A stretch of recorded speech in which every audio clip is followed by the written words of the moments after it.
Hi guys. Okay. So I have had this incredible series of synchronicities and God nods and correlations going on all day today. So I had to make a video. And then just as I'm going to make a video, I get a text from a good friend of mine who's like, I need to talk. So I call her and we talk. And again, more hits, more synchronicity. Even for me, like it's fucking mind blowing. I love it. I mean, I just freaking love it when this happens, right? But first, I just want to point out to you my chakras that are right behind me. And notice how there's not a red. Okay? Notice how there's not a red on that. And there's not a dark purple on the crown. Or a indigo-ish type color, right? Whatever it's supposed to do. It's not, the colors are not right. Which again correlates with synchronicities and hits that I've been having today and for the past 3 days because of the colors, right? The colors are changed. The colors are different. No, I'm not going to suggest this is a Mandela thing, though, maybe it could be, but that's not what I'm suggesting. What I'm suggesting is infiltration on a deep level, right? Like I'm talking wolves in sheep's clothing infiltration, misinformation, disinformation, misleading all of you who are thirsty and seeking the knowledge, seeking the truth, to confuse you, right? To confuse you. Because already I had had a conversation with how I felt like the colors in the chakras were incorrect. And Mr. Fanuzzi that I did the interview with the other day actually agrees with me on that. Colors have vibration, numbers have vibration, geometry has vibrations. That's why it's sacred geometry. There are so many things that are very vitally important knowledge that has been hidden from us or misconstrued or disinformed, misinformed intentionally to keep you from truly ascending, which is the point of the video actually, is that all of this has been perverted. The perversion of the definition of ascension. What does ascension mean? Ascension is soul growth, right? Individual soul growth. By learning to vibrate, excuse me, at a higher level than you were previously. No different than going from first grade to second grade on up to 12th grade and graduating, right? Ascension. It's steps on a ladder.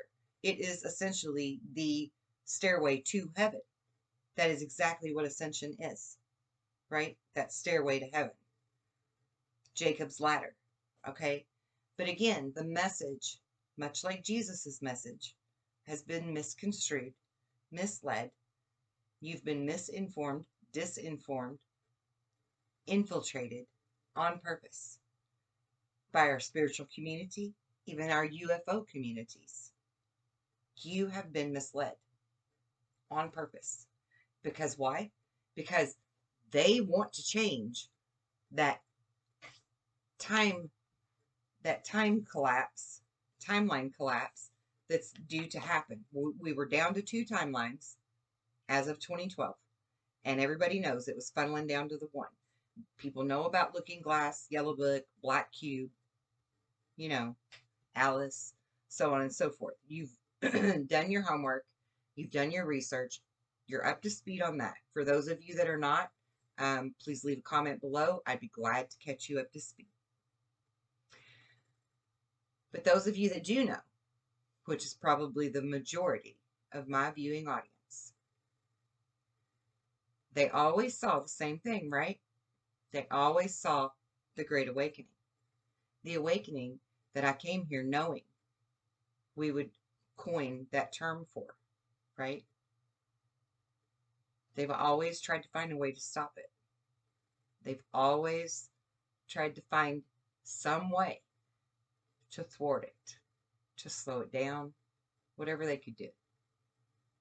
And we have to at least give them props for their effort, because at least they do put a lot of energy and effort into trying to manipulate things and trying to change the timeline. The reason that they will not succeed is the one key that the majority of you have not yet gotten and really crucially need to get. They are not creator beings. They can't change the timeline themselves. They can only try to manipulate you into doing so. We created this matrix that we are in. We did it. Unwillingly and wittingly, we did it because we are the spark of God. We are the creators. We are the souls having a human experience. They are trapped souls because they're in a lower vibration and not even really human, most of them, to be honest. They come from a different place in their heart, if you will. They come from a different place in their mentality. They come from a different place, right? So they can't create, but they can damn sure manipulate us and make us believe that they're in control. Make us believe we need to be afraid of things. Whatever it is. Whether it's an asteroid that may hit the planet or monkeypox, among others. When you realize that you wear the same angelic crown as all of the angels and God, that's when we really get to work. And that is what I'm here to do, among others. There are others here. I'm not the only one. I'm not some messiah or guru. But I do still have my understanding and understanding and memory of why we are all here and why all of this is happening to us right now. So the reason for this video is really to talk about the infiltration. I wanted to begin this video actually with my intent mantra. So I'm going to pause. I'm going to do this intent mantra. And then we're going to talk about the infiltration from a protected space, a powerful space, a confident space. Okay? Because this is not fear-born. This is wisdom. This is truth bombs. We are real. And we are creators. And you need to remember that. So that you can take the knowledge that you learn from me or other places and do something with it. Okay? So, I'm going to put on my glasses. And I don't know if you noticed, but I had a little orb here next to me somewhere at the beginning of the video. I don't see it there now. But I did have like an orb, not really little actually, it was kind of large. But yeah, maybe rewind your video and take a look at that, because when I first hit play, that's why I paused for a second, because I was actually looking at the orb. Anyway, daily intent mantra. My mind is calm. I am connected to spirit. Spirit flows through me. I will release all anger, grief, and guilt. I will take time to listen to myself and my guides. I will remain calm and centered, even through chaos. I will allow spirit to flow through, and guide me. I will project positive energy to the universe and receive its gifts in turn. I will increase my powers of healing and perception, and I will use these powers to benefit myself and others. I will open myself up to love and prosperity. I will invite them into my life. My mind is calm. I am connected to spirit. Spirit flows through me. If any of you want that intent mantra, by the way, it's totally free to copy at my website. And I also have these cool little bookmarks that I made. If you're interested, they're like $3 or something. They're really cheap if you want one. So now on to my point. And that was, I didn't do that for like a spiel, really. I did that because I want you to be centered, okay? A little bit of what I'm going to talk about is kind of heavy, but I don't want you to feel the fear of it. I want you to actually walk away from this video feeling empowered, because you can do something about it. All this chaos that's coming at you, it's intentional to keep you from growing, to keep you from becoming who you came here to be, because you already are. You already are that soul. You just forgot. Okay, so first, I want to talk about information overload and negative frequencies and discernment. There are a ton of people, and I mean tons of people, in the spiritual community right now who are freaking wolves in sheep's clothing, one, or they've been infiltrated by the dark side. They have the devil in their details, right? Either they were promised more viewers or lots of money or whatever, you know, and so they got swayed to go to that side. I'm not judging. I'm not judging anyone. It was their mission to do that, in my opinion. It was their intent to be that person that tried to lead you astray in this lesson that we need to learn in awakening, in enlightenment. Okay? So they're playing their role. So we can't vilify them or hate them or whatever.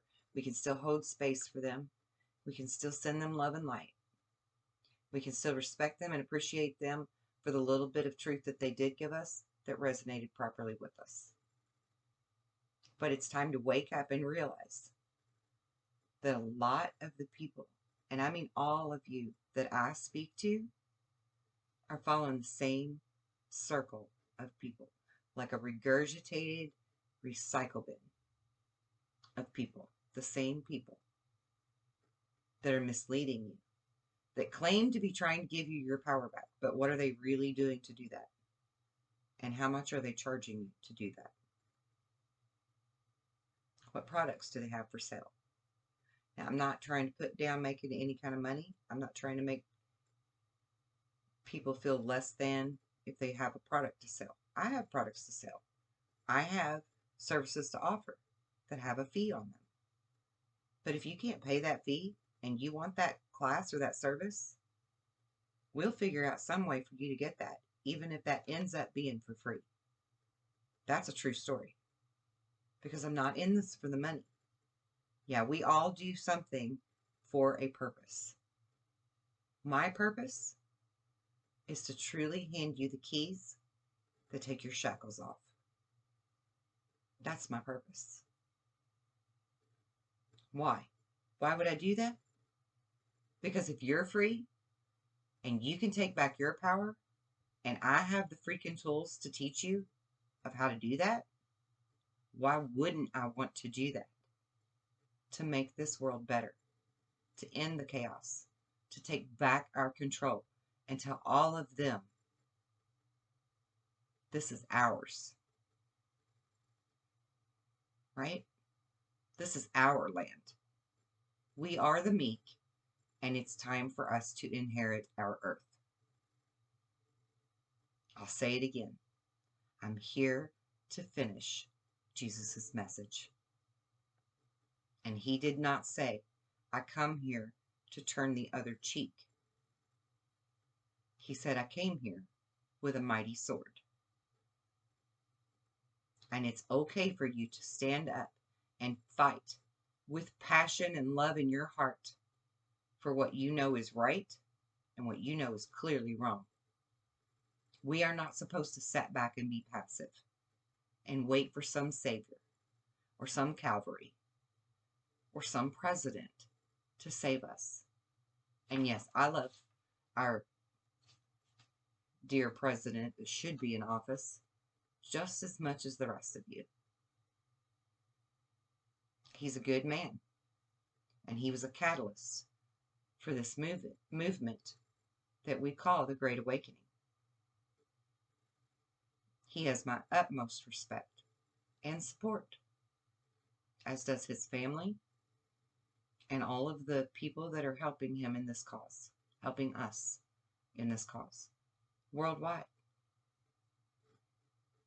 But you have to do something too, because we are the heroes of this story, not Trump, not the military,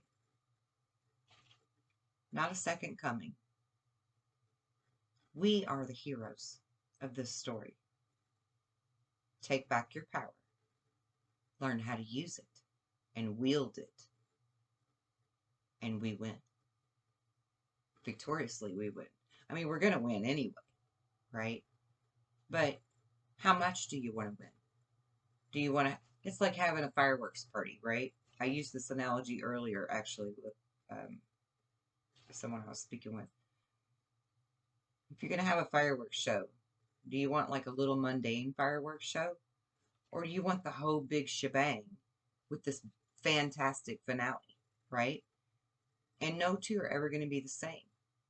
So, and that was another thing that came to me today was, you know, if God's in control of all of this and we're all a piece of God having the experience, isn't he sick of all this yet? Well, hell no, he ain't sick of it. Heaven, no. Heavens, no. He's not sick of it. Because no two events are ever the same. The outcome, the finale, is always exciting. The impending, you know, seeing how it turns out stuff is really exciting shit. And, you know, this comes around like what? I forget, 11,000 years, 26,000 years, some crazy big number like that. You know, we have 4 cycles in one age. And this is supposed to be our time of the golden age, the age of Aquarius, you know, the big embracing who we are. And it's up to you and me and people like us. How much work and effort do we want to put into it? Do we want it to be the mundane finale? Or do we want it to be the great big fucking shebang? Right? And I don't know about you, but I love fireworks. The bigger the better. The longer the better. That's why this is going on so long. It's impending. You know? Can't you hear that intense suspense music at the end of the movie that just keeps playing? And we haven't gotten to the ending yet. We feel like we're on the cliffhanger. You know? We don't know the outcome yet. It's unsteady. It's unsure. It's because of all of this misinformation that you're overloading yourself with. So use your discernment. How do you do that? Listen in here. Not in here. Yeah, their words can sound great. Their words can sound like they're right on track with what you're talking about. Listen to the vibration in their words. Pay attention to the vibration of their body. Right? We all can read energy if we just tune into it. So is it really resonating? Or are you just telling yourself it's resonating because it's what you think it's supposed to sound like? What is spirituality? Spirituality is embracing the very simple fact that you're a spiritual being having a human experience. No different than a dog is a spiritual being having a dog experience. A horse is a spiritual being having the horse's experience. The eagle right? The raven, the owl, the coyote, the raccoon, the lemur, all of them, you know, all of them are equally spiritual to us. Being spiritual is knowing that. Being spiritual is being grounded in that. Communing with nature, respecting nature, not taking more than you need, always giving back when you can. Don't waste. Use everything you can. Respect it and thank it, even if you take its life. It's not about being a goody two-shoes. It's not about being Pollyanna. It's not a religion. It's not about being saintly. We're not perfect. It's a learning experience of soul growth, which is what Ascension is. Ascension is the growth of the soul, where you've learned the lesson and you can move on from it to a new lesson. And sometimes when you think you've learned the lesson and you think you should be able to move on, that's ego talking. But really, your higher self is testing you. Did you really learn this lesson? Did you really learn? Do you understand? Because maybe you don't. If you're still repeating the lesson, granted in various forms, but if you're still repeating the lesson, you haven't gotten it yet. You haven't learned everything there is to learn from it. And that's not a bad thing, right? That's not a bad thing. The more you can look at it, the harder you can look at it, the deeper you can dig and research into it, which was the whole point, excuse me, that was the whole point of you learning how to do digs and how to research and think for yourself so that you could do the same thing with your soul growth and your lessons. You dig me? You following me? Are you picking up what I'm throwing down? Okay. Moving on. So we need to use discernment. We need to really pay attention to the vibrations of the words and the actions and the body language of the people that we're watching or following or listening to or trying to learn from, right? Are they asking stupid amounts of money? If they are, maybe they're not really in it for humanity's sake, right? Consider that. If they're charging crazy amounts of money for information, for powerful tools, for ascension, aren't they the wolves in sheep's clothing that are trying to capitalize on the Great Awakening? Now, yes, I have price tags on things at my website. I sure do. There's a reason for that. It's twofold. Much like everything else, there's multiple layers or mirrors. One, I had people that would take advantage of me and my energy and my good heart if it was free. And they would take and take and take from me until I was all taken out, right? So I had to put the kibosh on that because my energy levels had depleted. I didn't expect it. I really went into this very naively, thinking that I could offer my knowledge for free and that everyone would just be grateful for that and respect it. But that wasn't the case. And then there were the other people who, because there was no price on it, didn't really value it for them or me and my time and energy. They wouldn't show up for classes. They wouldn't show up for sessions. They didn't want to participate and do the work. They wanted me to do it for them. I'm not here to be your Messiah just because I can raise the dead. I'm here to teach you how to do it too, so that you can be empowered like me, so that you can walk in your life the same way I walk. When you understand that you created the matrix, then you understand how to undo it or recreate it. That's what I want you to learn. Do I value my information? Oh, yeah. I think it's the most valuable information you're ever going to learn. I'm not going to put a price tag on it. I'm not going to make it inaccessible or unattainable just because you don't have the money. Not at all. Yes, my time is valuable. My energy is valuable to me. I know how to love myself. I know clear boundaries. And that's what I teach to people. Clear boundaries, self-love, self-worth. Know thyself. Know your power. That's how you know your worth. I am invaluable in my wealth of knowledge. Absolutely. Does the world know that? No. But they will soon. Because the more of you that tune in to me and learn from me, the more powerful we come together. Because there's power in numbers, right?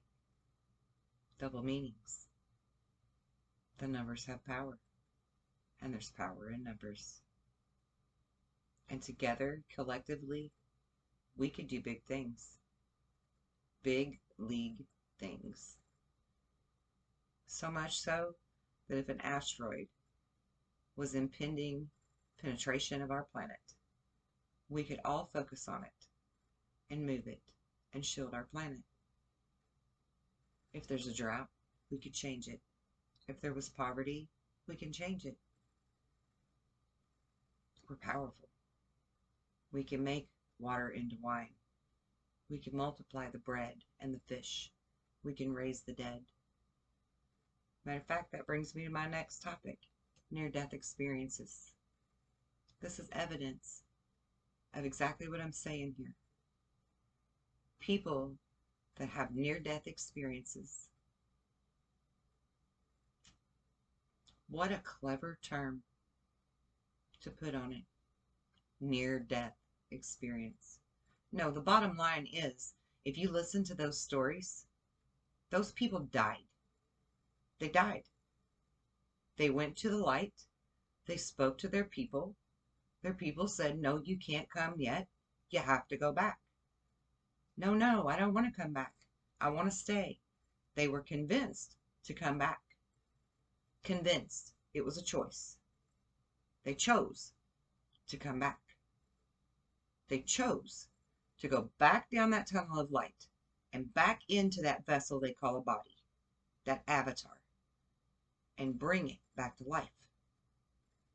They resurrected their self. But God forbid we should know that as a society and understand it. That we have the power to do that. Huh. Interesting. You see how they just took your power away? By withholding the knowledge and changing the term? Near-death experience. No, it's resurrection. Plain and simple. But if they told you that, their biblical narratives wouldn't stick so good anymore. Not that I'm saying Jesus wasn't capable, but Jesus was not trying to make a religion out of what he was saying. They had to make him a martyr and make a religion out of what he was saying to blur the lines between the people that were listening to him and the people that weren't. Find a happy medium, right? Let's confuse the masses to control them. Let's manipulate them. But there always has to be an ounce of truth in everything they tell you. And if you have the eyes to hear and the ears to see, and yes, I said that intentionally that way, then you can decipher and you can read between the lines And you can find that grain of salt truth in all of it, which is another interesting topic. Grain of salt. Why do they call it a grain of salt truth? Because what is salt? Salt is protection, right? Salt deflects evil, negative, bad. Salt is protection. And there are laws, universal laws, with clauses in them that, yes, you can tempt and you can manipulate, right? That's the whole devil narrative in the Christian religion, to be the deceiver, the trickster that the Native Americans speak of. But there has to be that grain of salt truth. That's your little safety, your fault switch, right? Your default safety switch in every lie they spin. That must be there. That component must be there. So that if you are a seeker, if you're a truth seeker, if you have the eyes to see and the ears to hear, or vice versa. And some of you know what I mean by that. Then you can delineate that grain of truth from the bullshit. Because we all have a built-in bullshit radar. Just like we all have a built-in truth radar. You just have to listen to it. You are a walking, talking, breathing, biological antenna with a receiver and a transmitter. You can read energy just as well as I do, if you would only open up your mind and learn how. And if you go to my website, I am offering different types of sessions and courses to help get you on track. And again, that's not a plug for money, because if you don't have the money, all you got to do is talk to me. If you can't pay all of it at once, we have deferred payment plans. We have pay plans where you can start now and pay later. You know, pay it in increments. I have worked out every type of means of you being able to do this. And, you know, certainly if you could pay more than the meager amounts that I do ask for these different tools and courses and workshops, that's very greatly appreciated as well. Donations are always welcome. I literally put everything that I earn back into the website to keep it going, because this is my mission that I have always been here in this lifetime to fulfill. And one way or another, I'm going to fulfill it. They can't stop what's coming. And we've only just begun. The best is yet to come. So moving on. I want you to really think about near-death experiences and flip your perspective on that, and realize that that's really truly resurrection in its purest form. That's exactly what that is. Everyone who has come back from seeing that light, you resurrected yourself. You just weren't given permission to take any claim or credit for it. And you didn't know your own self-worth. And you didn't know yourself enough to love yourself enough to say, I did this. Even if you knew consciously you did it, you kept your mouth shut about it. And that's what I want to change. We have to start with truly loving ourselves again. So you've got to learn self-worth. You have got to learn clear boundaries. And you have to understand that it's okay to be mad. And it's okay to feel betrayed. And it's okay to not want to be around those people again or in those situations again. That's okay. You know, do you harbor it? Do you wish them ill will? No, of course not. But if you understand the laws of karma, then you can easily let that go and thank them for their lesson for you, right? And move away from that space, knowing that it was their role to play to teach you this particular lesson. And that if they did anything out of malice and ill will themselves, that karma's going to take care of it. Because that is how that shit works. Like, period. You know, I hate to see bad things happen to people, but um, for their karma, you know, but they asked for it inevitably. Now, yes, you can easily say, okay, what's the difference between these bad things happening to me because it's a lesson and karma, right? Well, they kind of go hand in hand, honestly. Um, we agreed when we came here to what kind of shit we would deal with. On some level, we agreed to it. Um, and yeah, some really bad things have happened to us, and they hurt a lot, you know, emotionally or physically or both. They hurt a lot. They were really, really hard lessons. And I'm sorry that that's the way it had to be for all of us that are starseeds or light workers or volunteers or however you want to look at that. Um, but we actually agreed to that on some level because we felt like at that time that we're strong enough to deal with it. Whatever comes at it, we're like, yeah, yeah, yeah. We've already, like, our vibrations up here, people on Earth is down there. Like, we can deal with any of this, right? Throw it at us. Bring it on, right? We were like, bring on your best shit. We've got this.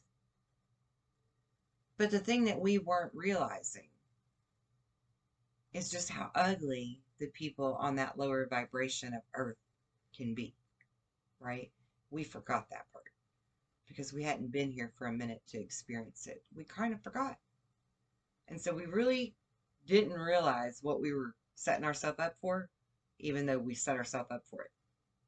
Do you feel me? And so I'm sorry that that had to be our common theme, but it is what unites us. It is what kept us going and made us stronger and made us thirst for the knowledge more. Made us really want to seek the truths. And now you're seeking them and you're finding them, right? And you're finding these people that you shouldn't necessarily follow that are misleading and misguiding. But a lot of you are waking up to that too. A lot of you are actually realizing that at this particular time. And just really since the full blood moon eclipse, lunar eclipse, it's like everybody's perspective has shifted some. And yeah, that was a really heavy, intense time. Everybody's energy was really icky, and they were really having a hard time getting through it and stuff. But again, like, once you got through that, and maybe it's still kind of, you know, trying to level out, you're still sort of in it, but you're seeing things a little differently now. You're starting to really see these other people for who they are. You're waking up more, and you're going to continue to wake up. You're going to continue to be enlightened. You're going to continue to ascend. And you're not going anywhere to do that. We don't leave this plane of existence and go somewhere else when we ascend in this manner that I speak of. Yes, your soul will go somewhere else when the body dies. No, there's no fleet of ships or second coming or new planet being brought over to be created that we're all just going to pop over to. That's not happening. That's not the way this is. We stick with it. We dig our heels into the trenches and we fight for our countries, our cities, our land that's planet Earth, and each other, because they are trying to steal the souls. They are trying to control creation. We created the matrix. We can recreate it. We just have to know that. No different than God put every plant on this planet that we could possibly imagine, for every ailment that we could possibly imagine happening to us or other animals. Everything has already been provided. We just have to be intelligent enough to seek out the knowledge and the wisdom of what each plant is good for, which I also am very well versed in. For 30 years, I've been practicing holistic medicines and learning really, truly what each one can do to us, benefits and harms alike. So it's much like that, you know. We just have to be smart enough to know what each thing is for, whether it's herbs or people that are teaching us or whatever, right? And I can teach you who you are. I can teach you how to tap into your higher powers, your sixth sense. But it's up to you to do the work. It's up to you to do the inner research to find that truth within you so that you can be confident. Because walking in faith is walking in confidence. And in order to properly create and manifest, you have to have zero doubt. Just as God very clearly told me the day that I raised my child back from the dead. Zero doubt. You know what to do. You've already practiced it. But you have to have zero doubt. Most valuable lesson I could have ever learned. Because it's the most valuable lesson I need to teach you. And we all teach what we most needed to learn. And that lesson will repeat in various forms for various levels of learning. It will repeat because it's what you most need to learn. Okay? So now I want to move on to biblical lifespans versus modern day medicine lifespans. Okay? So we're told now in our current timeline that the only reason people can live to be between average ages of 65 to 80 is because of modern medicine, right? Yet in the biblical days, before modern medicine was ever a word, they lived to 600, 800, 900 years old, right?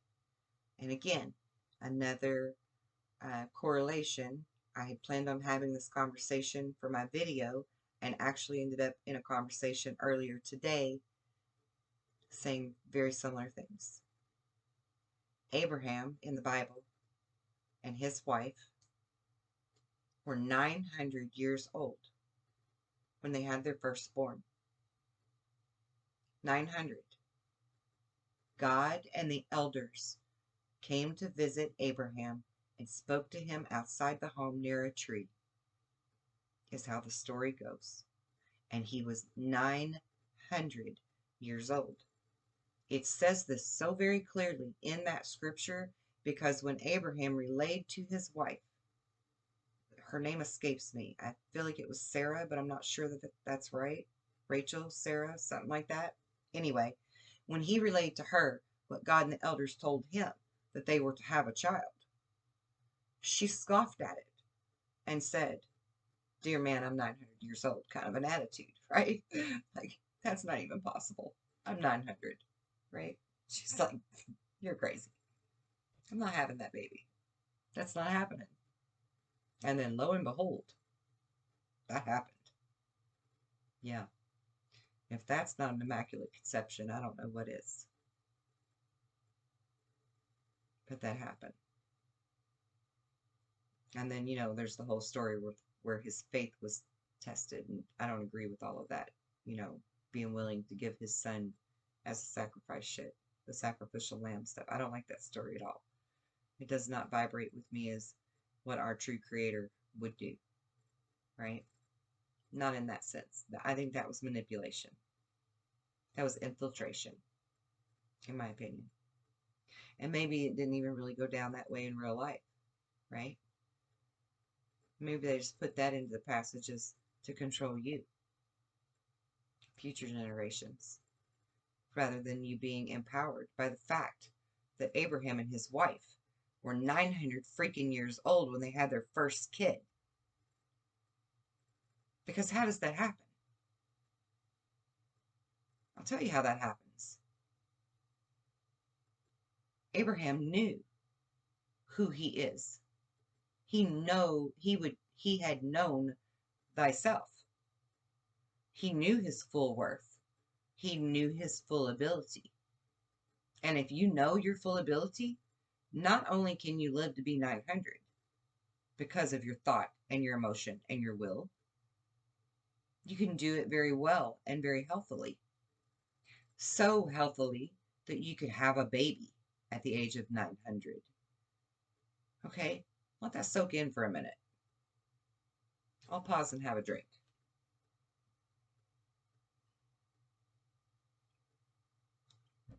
My throat's getting a little dry. But yeah, I mean, that's like a testament of our true, beautiful gift of our ability. But rather than put emphasis on that, they'll go on with that story to tell you the sacrificial lamb part, right? It falls right into that very nicely. Segues right in with the fear porn part.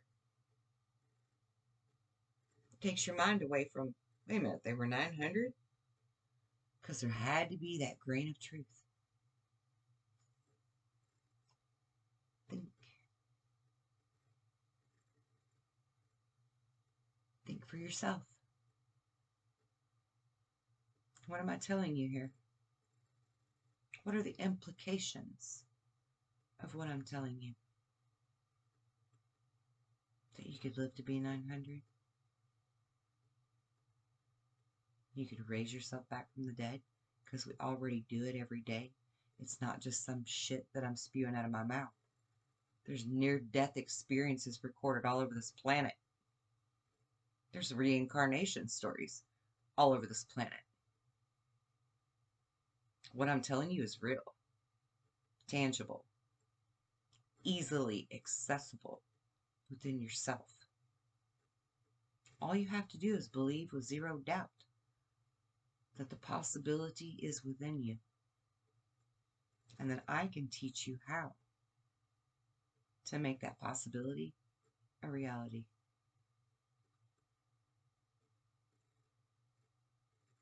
And we can recreate this matrix together, because we were never really trapped. There's no bubble that keeps us from leaving. All that's bullshit. All that stratosphere, bubble, we're in a dome, we can't really get out. That's bullshit. That's fear porn to make you feel helpless, controlled, and like puppets on a string. All of it's fucking bullshit. Right? There's no new Earth that we're going to. There's no other planet we're going to. There's no fleet of ships. There's no second coming. There's no flat Earth. All of this is a bunch of bullshit to keep you confused. If you will just pay attention and remember what you have learned in the past 6 years of how to research, how to think for yourself, how to use true discernment,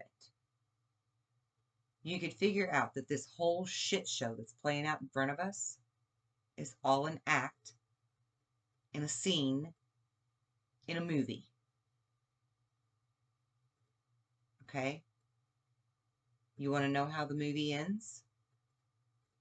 You get to decide. Do you say, we have no control? Give up your free will? Or do you learn how to use your free will to wield change. And I mean wield it.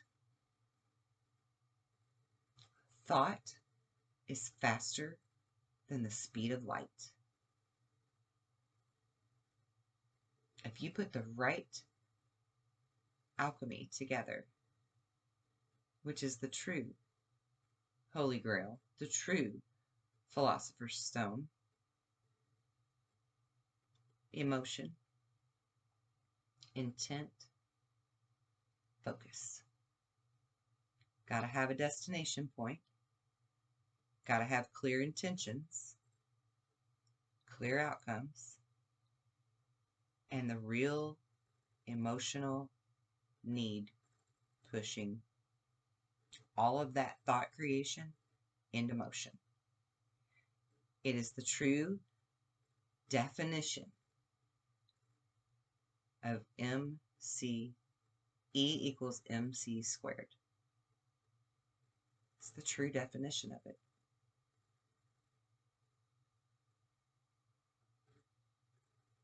It's the Philosopher's Stone. It's the alchemical process of turning lead that's heavy and weighs you down into gold, which gleams in the light. It's really that simple. Okay, so let me look over my notes and make sure I want to talk about using your shields, how to create them and use them, because several people are being psychically attacked. And I don't say that for fear porn. I say that because you need to learn how to use your weapons. Okay? And you begin with saying an affirmation. No weapon formed against me shall prosper. Say it with confidence. Say it with commandment.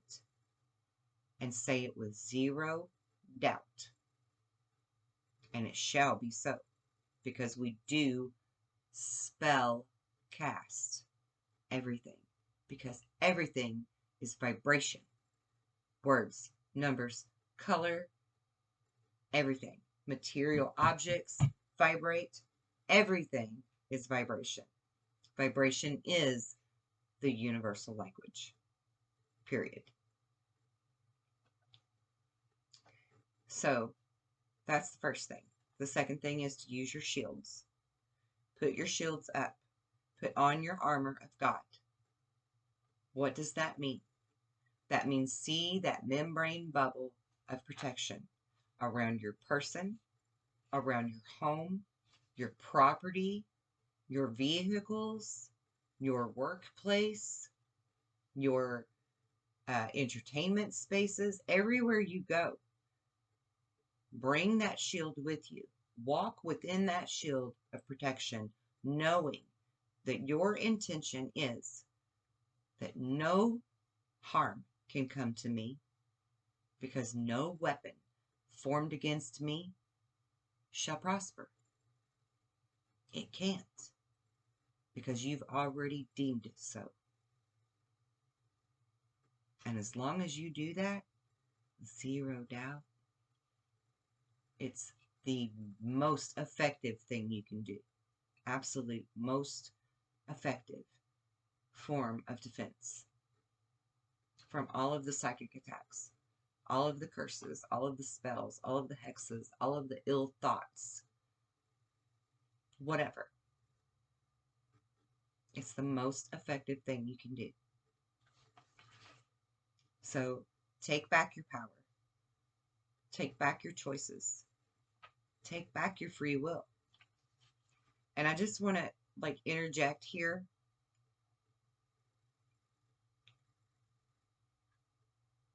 Okay, let me finish my thought first on that, and then I'll interject. So take back your power, take back your choices, take back your free will from how you view the world and the experiences that you have in it, from your own health and well-being to how you view the world as at large, right? The perspective you view on the world.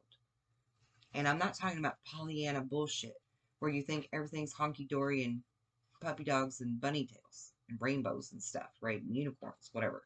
And I love unicorns, so no disrespect for any of that. I love all those things. But I want you to take back your power in your free will and your choice, in the sense that you really fully understand that it is your choice. Okay.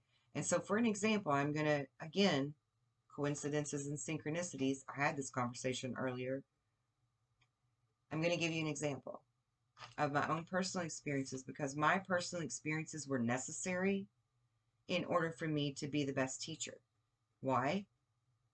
Because what? We teach best what we most needed to learn. And my mission is to be the teacher, be the way shower, be the lighthouse. Okay? So I had to do these experiences personally and learn from them intimately, deeply, dig into them and learn from them in order to properly teach you. All right? So, on my path, it's 2009. All kinds of crazy shit had happened in my life. All kinds of crazy shit. I mean, like, my house was ransacked, my hard drive stolen, house was tossed, phone was tapped, all kinds of things that went on, for various other reasons, for some stuff I was involved with a research project. And then on top of that, I ended up pregnant unexpectedly, and then had a miscarriage unexpectedly, and was literally laying in the hospital bleeding to death. The hospital I went to did not have a doctor regularly there. They had doctors that were on call. And so they were waiting to find one that was an OBGYN that could come in to help me. For 3.5 hours, I lay there bleeding to death, with blood clots coming out of me the size of my kidneys, flying out of my body and slapping the wall. And the nurses coming in and bringing bedpans to pick up my blood clots. They were as big as the bedpans. I'm not kidding. And all the while, they're just like, first of all, they'd never seen blood clots that size. They were just like, Jesus, I don't even know this poor woman. I don't even know what's going on. But I was like, I already knew who I was, right? So I was already saying, my blood needs to clot. This bleeding needs to stop, or I'm going to die. I mean, that's going to be the inevitable. Clearly, my baby was already dying. And I couldn't necessarily change that in the moment, because I already had other children. So I was really, honestly, more focused on my own survival at that moment. I was quite scared for the amount of blood I was losing. So, yes, I could have changed things. And in hindsight, I've learned more. And if that were to happen to me today, I would most definitely save myself and the child. But at the time, I didn't have that level of knowledge and awareness. So this was part of my lesson as well. But that's not the point of what I'm saying. The point here is, I had the wherewithal to be like trying to make my blood clot, trying to make the blood stop coming, stop the bleeding. And then suddenly, and again, I laid there for 3.5 hours doing this, and I hadn't had anything to eat that day, and I'm hypoglycemic. So that makes me very lethargic anyway, to be in that state of mind. I'm almost like borderline look like I'm going to have a stroke if my blood sugar bottoms out. So it's really dangerous for me to do that, and I typically eat every 2 to 3 hours, some kind of small meal to keep that from happening. But this particular day that the miscarriage had began, it happened early in the morning, and literally this was late in the evening when I was there at the hospital, and I had not eaten all day long. So already my blood sugar was weak, my faculties weren't working well, my brain wasn't really working well, but I had enough wherewithal to know I needed to stop this bleeding somehow. And I literally had looked right at my husband at the time, seconds before this happened to me. I looked at him and I said, don't, and I'd said it like 100 times in my head before I could get it out of my mouth. don't let me lay here and die, is what I said to him. Because nobody had really come in the room to do anything to help me. And I mean, they didn't even have me hooked up to a monitor, like a blood pressure and heart monitor kind of thing, or an IV or anything like that. They were literally letting me lay there and bleed to death until a doctor told them what to do. Okay. And I was praying to God, please send someone that knows what the hell they're doing. Don't let some butcher come to this podunk hospital and kill me. Right. So literally I said to him, don't let them let me lay here and die. And I no sooner than got that out of my mouth, and I felt this wave hit me from my feet all the way up my body to my head. This wave of energy change happened. And I said, oh, that's not good. And my eyes rolled back in my head, my husband said. And he yells, hey. And I think someone was already standing on the other side of my curtain anyway with a crash cart, because I had heard them come with a crash cart earlier and set it there in case they needed it, which wasn't very reassuring for me. But anyway, they come in with the crash cart and they flipped my bed, where my feet were elevated up in the air, and they hooked me up to the monitors and stuff. And I'm still very conscious of what's happening. I mean, I was aware of everything going on in this room. I could see it all. Um, and I look at this monitor and my blood pressure is at 0 and my heartbeat is barely beating. They're just like standing there. They're hooking an IV in me, but they're literally standing there waiting for me to flatline so that they can charge me. That's what they were waiting for. And I looked at this machine and I said to myself, oh, my blood pressure's at 0. That's what that feeling was. So I'm like, okay, I need my blood pressure back up. And boom, that fast, my blood pressure jumped way up to like 187 over 90 something. And they're like, oh my God, oh my God. So then they put my feet back down where I'm level again, you know, and it balances out. And the one nurse that was shoving the IV needle into my hand, she said, honey, do you have problems with your blood pressure? And I said, no. And she just looked at me like, what the hell just happened then? And I smiled at her and I said, sorry, I didn't mean to give it so much juice, but with my feet up in the air, and she's just like, what? Like she totally didn't understand.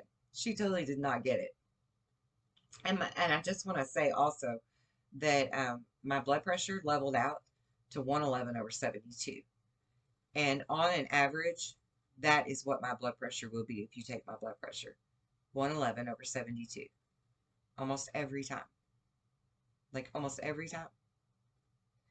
And my body temperature is much lower than normal people too. I'm not normal. But anyway, yeah, I mean, I like leveled out, and miraculously within minutes, a helicopter brought a whole team of people to work on me, and they rushed me straight into surgery and fixed me. And I refused the blood transfusion, so they kept me overnight and monitored my hemoglobin, and by morning my hemoglobin had tripled, and it was literally at 3 when they tested it that night after surgery. My hemoglobin level was 3, so I literally had almost bled to death.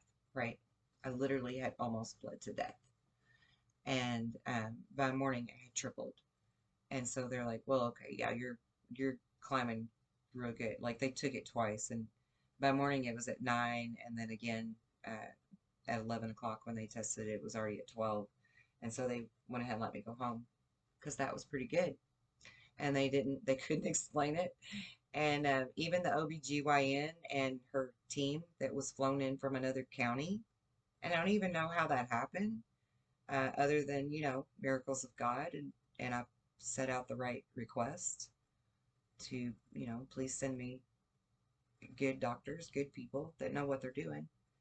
And even she didn't want to take credit for any of it. She's like, I just showed up in time to clean up the mess, but I didn't really fix I didn't change anything about you. That must have been you.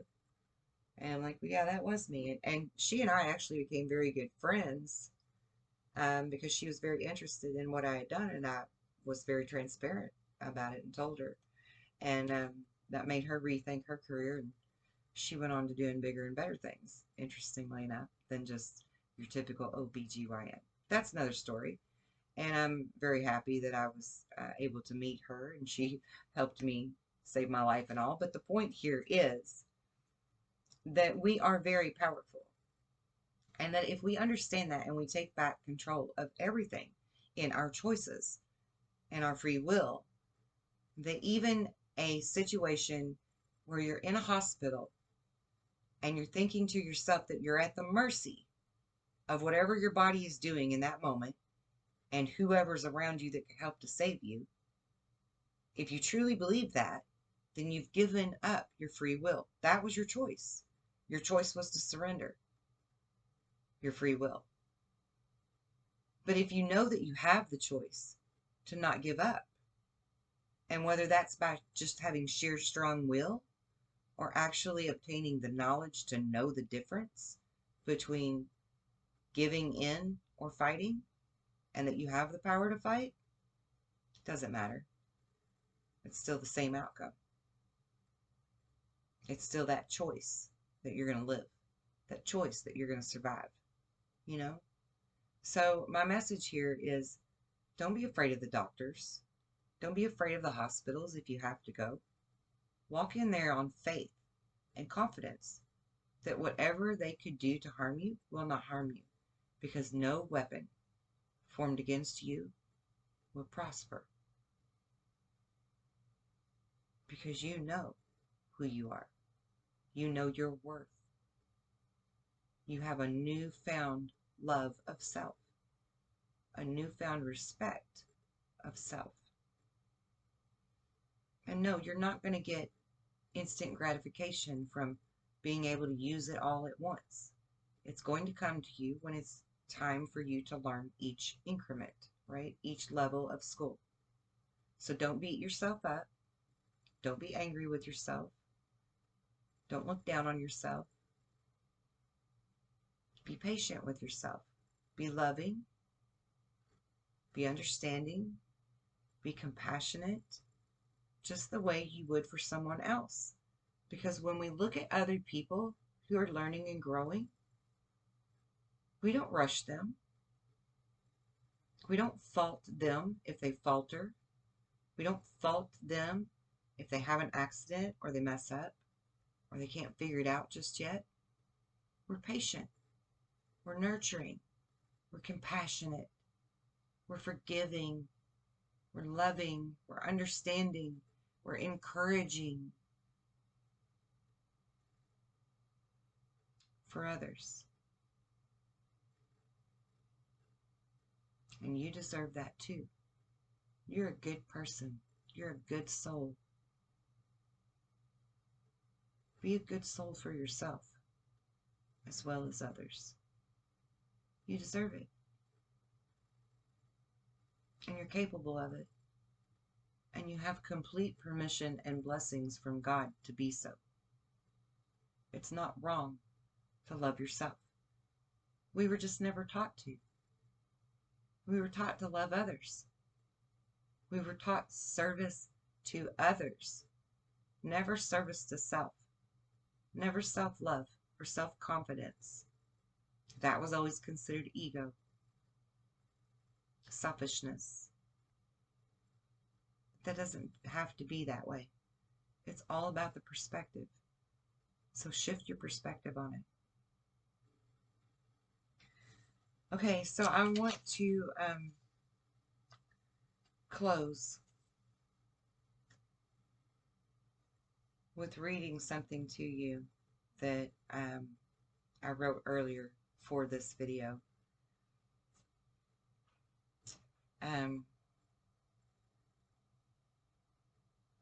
But I want to reiterate real quick that Ascension is uncomfortable sometimes. Sometimes it downright sucks. Sometimes it's painful. But just like with anything that we strive for in this life, if we've put in the effort to get somewhere, and sometimes we falter or we fail, or we find obstacles or challenges or pain, in our face, doesn't that make the victory even that more sweet? And isn't that really what it's all about when we do truly win? Isn't it about knowing that it was worth it to go through all the shit you went through to get to that end game, right? That victory. So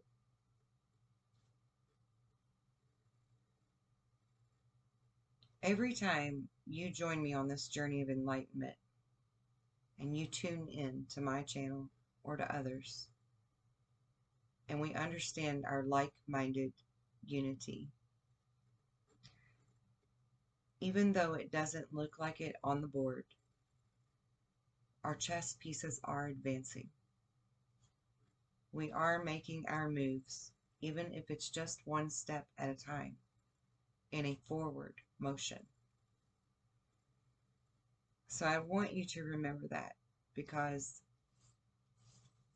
every time we collectively gather, it makes a difference. And Jesus said, where one or more gather in his name, right? Like, remember that. It's a beautiful, beautiful thing. And there is power in numbers. So I'm going to close with saying this. On this journey, we are all here to awaken our inner truths. We walk the same path, yet no two stories are ever the same. We are connected as one through our collective consciousness. Although every single sacred soul is individually, beautifully unique, I deeply honor your soul energy. This path is challenging, but you've been put here at this very moment in time because of your courage and your strength and your confidence in that. And it's all for the greater good of humanity and our most precious Mother Earth. Ascension means changing us so that we can then in turn change the future timeline. One where our children and our children's children not only hold the tools of how to continue being beautiful co-creators, but one where they will know a world of harmony and true balance. We pave the way for all here on this earth, for all of creation of life. And it truly is a very special and interesting time to be alive, that I am very grateful to be a part of. With all our intentions set together for love, respect, peace, harmony, balance, and equality, good will prevail. And I want to say thank you. Thank you. I am truly grateful to you for being a part of the greatest story of truth and unity that will be told by future generations for eons to come. Thank you. From my soul to yours, I am you and you are me. Love and many blessings to all of you. Namaste. I'll see you soon.